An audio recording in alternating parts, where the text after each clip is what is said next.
इन धाराओं को कहा जाता है सप्त सरोवर।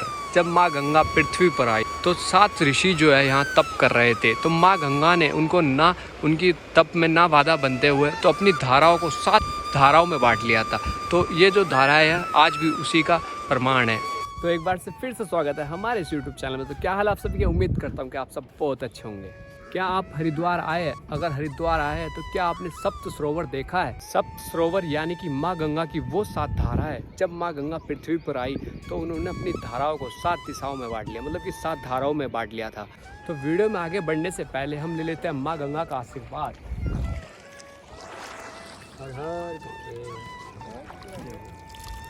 और हम यहाँ से चलते हैं और अब देखते हैं वहाँ से माँ गंगा की 7 धाराएं सामने से, वहाँ से बिल्कुल साफ पता लगती है। जो माँ गंगा है अपने रूप को उन्होंने 7 धाराओं में से बांट लिया था। तो वहाँ से सामने से देखेंगे हम।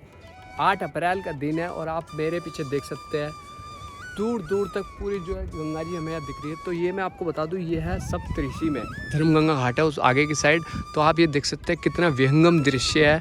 और माँ गंगा जो निर्मल जल है जो बिल्कुल नीला हो रखा है इस टाइम। 8 अप्रैल का ये वीडियो देख रहे हैं आप और आप पूरे देख सकते हैं सामने पहाड़ ही पहाड़ है। और देख सकते हैं कितने शांत वे में माँ गंगा जो है बह रही है, अपनी हरिद्वार की तरफ जा रही है, हर की पेड़ी की तरफ।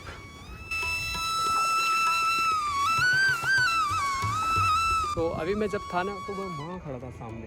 तो अब यहाँ से हम देखेंगे, वो देखो आपको मैं दिखाऊं कि एक धारा जो है वो इतनी दूर से आ रही है। देख रहे हो आप, जूम करके दिखाता हूँ आपको। एक धारा जो है यहाँ से आ रही है सीधा, ठीक है, चिल्ला की साइड से होते हुए।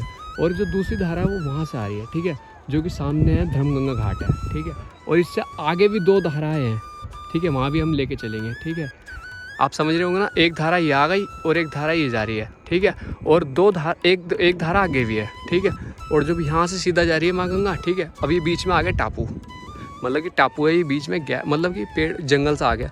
तो लेकिन उसके जो आगे से एक धारा और निकल रही है, उसके आगे से एक धारा और निकल रही है, फिर टापू, फिर एक धारा और है, ठीक है। 1 2 3 और एक वहाँ एक ही धारा ये हो गई और एक आगे है धारा, ठीक है। 5 धारा तो ये मैंने आपको दिखा दी है। चलो अब वहाँ ले चलता हूँ, वहाँ से दिखाऊंगा, फिर आगे की धाराएं दिखाऊंगा। तो वीडियो में अभी आगे बने रहे तो मैं आपको वहाँ ले चलता हूँ, वहाँ से मैं आपको दिखाता हूँ। तो भाई देखो अब हम यहाँ आ गए। तो जो मैं टापू दिखा रहा था ना आपको, उसके आगे से जो धाराएं जा रही थी वो ये 2 धाराएं हैं, देख सकते हो आप। एक धारा ये रही, एक धारा ये रही, ठीक है। तो मैं इन धाराओं को वहाँ से दिखा रहा था आपको यहाँ। तो इन 7 धाराओं को मिला के बनता है सप्त सरोवर।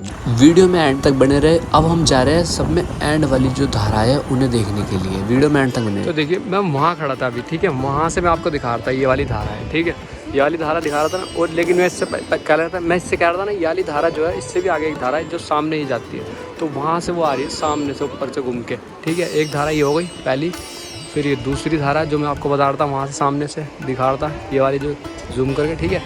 फिर आगे वो टापू आ जाता है, फिर एक उसके बगल से जो धारा है जो मैं अभी आपको दिखा के आया हूँ, ठीक है, वो वाली धारा है।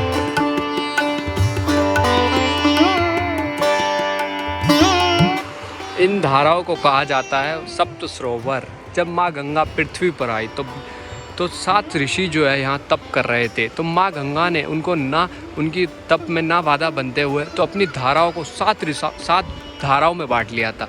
तो ये जो धाराएं है आज भी उसी का प्रमाण है, ठीक है, ये जो धाराएं है, ठीक है। और ये स्थान है जहाँ वो 7 ऋषि जो है तप कर रहे थे, जैसे कि यहाँ तप कर रहे थे। तो माँ गंगा ने इधर ना आते हुए अपनी धाराओं को ऐसे ऐसे बांट लिया, ठीक है। तो वहाँ तप कर रहे थे, माँ गंगा ने इस पे ना आते हुए सामने आगे से अपनी धाराएं जो है निकलते हुए चली गई, सीधा मैदानी क्षेत्र में हरिद्वार पहुँच गई। तो ये देख सकते हैं जो अभी मैं आगे से दिखा रहा था ना, ये देखो वो टापू है सामने, एक धारा ये आ रही और ये फिर टापू आगे फिर ये धारा आ रही है। तो ऐसे माँ गंगा की वो वर्षों पुराना जो सप्त सरोवर आज भी हरिद्वार में दिखाई देता है। अगर आप यहाँ आना चाहते हैं तो आपको सप्तऋषि आना पड़ेगा। तो वहाँ से आपको सप्तऋषि आना पड़ेगा, सप्तऋषि आश्रम। तो वहीं पे है धर्मगंगा घाट। तो वहाँ से आपको इस 7 धाराएं जो है आपको स्वयं देखने को मिल सकती है। तो वीडियो आपको अच्छी लगी तो वीडियो को लाइक कर दो, चैनल को सब्सक्राइब करके बेल आइकन ऑल पे प्रेस कर दें।